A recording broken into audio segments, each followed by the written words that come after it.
ಸದ್ಯಕ್ಕೆ ನಿಯಂತ್ರಿಸಿದ್ದಾರೆ ಈಗ ಪೊಲೀಸರು. ಸಂಗಮ್ ಘಾಟ್ನಲ್ಲಿ ಭಕ್ತರ ಪುಣ್ಯ ಸ್ನಾನ ಕೂಡ ಈಗ ಮುಂದುವರೆದಿದೆ. ಮುಂಜಾನೆ ಆದಂತಹ ಭೀಕರ ಕಾಲ್ತುಳಿತದ ಬಳಿಕ ಎಲ್ಲ ಕಡೆ ಅಲ್ಲೋಲ ಕಲ್ಲೋಲ ಸೃಷ್ಟಿಯಾಗ್ಬಿಟ್ಟಿತ್ತು. ಜನ ಎಲ್ಲ ಕಡೆ ಚಲ್ಲಾಪಿಲಿಯಾಗಿ ಓಡೋದಕ್ಕೆ ಆರಂಭಿಸಿದ್ರು. ಸದ್ಯ ಈಗ ಸಂಗಮ್ ಘಾಟ್ನಲ್ಲಿ ಭಕ್ತರ ಪುಣ್ಯ ಸ್ನಾನಕ್ಕೆ ಮತ್ತೆ ಅವಕಾಶವನ್ನು ಕಲ್ಪಿಸಿದ್ದಾರೆ.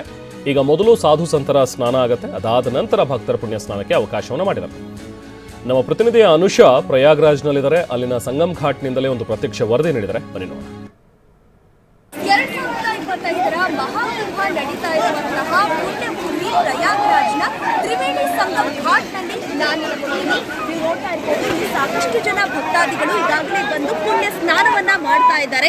ಇವತ್ತು ಮೌನಿ ಅಮಾವಾಸ್ಯೆ ಆಗಿರುವಂತಹ ಪ್ರಯುಕ್ತ ಈ ಒಂದು ಸ್ನಾನಕ್ಕೆ ಬಹಳನೇ ಮಹತ್ವ ಇದೆ.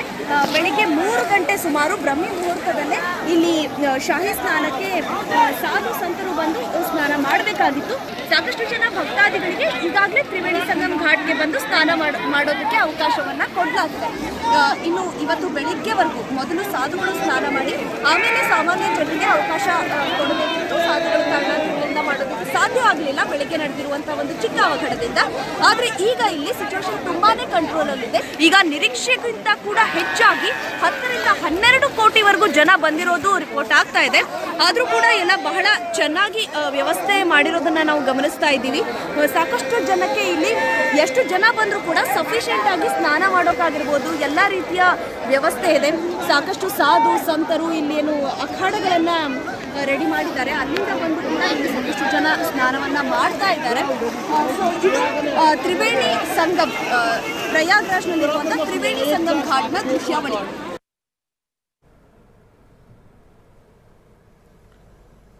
ಸೊ ಹೀಗೆ ಪ್ರಯಾಗ್ರಾಜ್ನಲ್ಲಿ ಈಗ ಸದ್ಯಕ್ಕೆ ಪೊಲೀಸರು ಎಲ್ಲ ನಿಯಂತ್ರಣವನ್ನು ಮಾಡ್ತಾ ಇದ್ದಾರೆ. ಹೆಚ್ಚಿನ ಸಂಖ್ಯೆಯಲ್ಲಿ ಭಕ್ತರು ಇರೋದ್ರಿಂದಾಗಿ ಸಹಜವಾಗಿ ಅಲ್ಲಿ ಎಲ್ರಿಗೂ ವ್ಯವಸ್ಥೆಯನ್ನು ನೀಟಾಗಿ ಕಲ್ಪಿಸ್ಕೊಡೋದು ಅವ್ರಿಗೂ ಕೂಡ ಕಷ್ಟ ಸಾಧ್ಯವಾಗಿದೆ. ಈಗ ವಾಪಸ್ ಆ ಒಂದು ತ್ರಿವೇಣಿ ಸಂಗಮದಲ್ಲಿ ತೀರ್ಥ ಸ್ನಾನ, ಅಮೃತ ಸ್ನಾನದ ಒಂದು ವ್ಯವಸ್ಥೆ ಏನಿದೆ ಅದನ್ನು ಮೊದಲು ಸಾಧು ಸಂತರು ಮಾಡಲಿ ಅನ್ನುವಂಥದ್ರ ಬಗ್ಗೆ ಈಗ ಅನುವು ಮಾಡಿಕೊಟ್ಟಿದ್ದಾರೆ. ಸೊ ಹಾಗಾಗಿ ಈಗ ಲಕ್ಷಾಂತರ ಸಂಖ್ಯೆಯಲ್ಲಿ ಸಾಧು ಸಂತರು ಬಂದು ಅಲ್ಲಿ ಮಿಂದೇಳ್ತಾ ಇದ್ದಾರೆ. ದೃಶ್ಯಗಳಲ್ಲಿ ಗಮನಿಸ್ಬೋದು ನಾವು. ಅಲ್ಲಿಂದ ಪ್ರಯಾಗ್ರಾಜ್ನಿಂದ ಬೆಳಗ್ಗೆಯಿಂದಲೂ ಕೂಡ ನಾನ್ ಸ್ಟಾಪ್ ಕವರೇಜ್ ಟಿವಿ9ನಲ್ಲಿ ನೀವು ವೀಕ್ಷಿಸ್ತಾ ಇದ್ರಿ. ಅಲ್ಲಿನ ಗ್ರೌಂಡ್ ರಿಪೋರ್ಟನ್ನು ಕೂಡ ನಾವು ಬೆಳಗ್ಗೆಯಿಂದಲೂ ಕೂಡ ಕೊಡ್ತಾ ಇದ್ವಿ. ಬೆಳಿಗ್ಗೆ ಹೇಗಾಯಿತು ಕಾಲು ತುಳಿತ ಅನ್ನುವಂಥದ್ರಿಂದ ಹಿಡಿದು ಈಗ ಸದ್ಯಕ್ಕೆ ಪರಿಸ್ಥಿತಿ ಹೇಗಿದೆ ಅನ್ನುವಂಥದ್ರ ಬಗ್ಗೆಯೂ ಕೂಡ ಟಿವಿ9 ಅಲ್ಲಿ ಗ್ರೌಂಡ್ ರಿಪೋರ್ಟ್ನಲ್ಲಿ ನಮ್ಮ ಪ್ರತಿನಿಧಿಗಳಿದ್ದಾರೆ. ಅಲ್ಲಿಂದ ಹೆಚ್ಚಿನ ಮಾಹಿತಿಯನ್ನು ನಿಮಗೆ ಕೊಡ್ತಾ ಇದ್ವಿ. ಈಗ ನೋಡಿ ಸದ್ಯಕ್ಕೆ ಅಲ್ಲಿ ಸಾಧು ಸಂತರಿಗೆ ಅಮೃತ ಸ್ನಾನ ಮಾಡೋದಕ್ಕೆ ಅಂಥೇಳಿ ಅವಕಾಶವನ್ನು ಕಲ್ಪಿಸಿದ್ದಾರೆ. ಅದಾದ ನಂತರ ಭಕ್ತರಿಗೂ ಕೂಡ ಅವಕಾಶ ಇದೆ. ಅದಾದ ಈ ಕಾರ್ಯಕ್ರಮ ಮುಗಿದ ನಂತರ ಅಂದರೆ ಸಾಧು ಸಂತರು ಅವರ ಒಂದು ಪುಣ್ಯ ಸ್ನಾನವನ್ನು ಮಾಡಿದ ನಂತರ ಭಕ್ತರು ಕೂಡ ಈಗ ಮಿಂದೇಳ್ತಾ ಇದ್ದಾರೆ.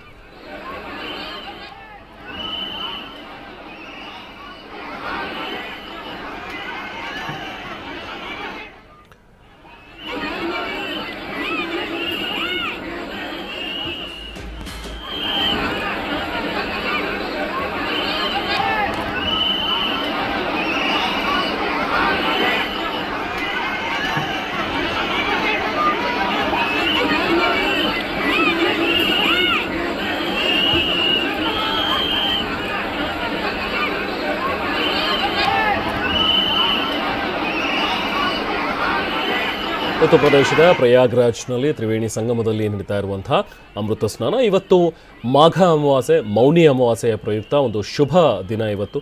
ಸೊ ಹಾಗಾಗಿ ಇವತ್ತು ಪುಣ್ಯ ಸ್ನಾನವನ್ನು ಮಾಡಿದ್ರೆ ನಮಗೆ ಪುಣ್ಯ ಪ್ರಾಪ್ತಿಯಾಗುತ್ತೆ, ಜೊತೆಗೆ ನಮ್ಮ ಪಾಪಕರ್ಮಗಳೆಲ್ಲವೂ ಕೂಡ ತೊಡೆದು ಹೋಗುತ್ತೆ ಅನ್ನುವಂಥ ಒಂದು ನಂಬಿಕೆ ಭಕ್ತರದ್ದು.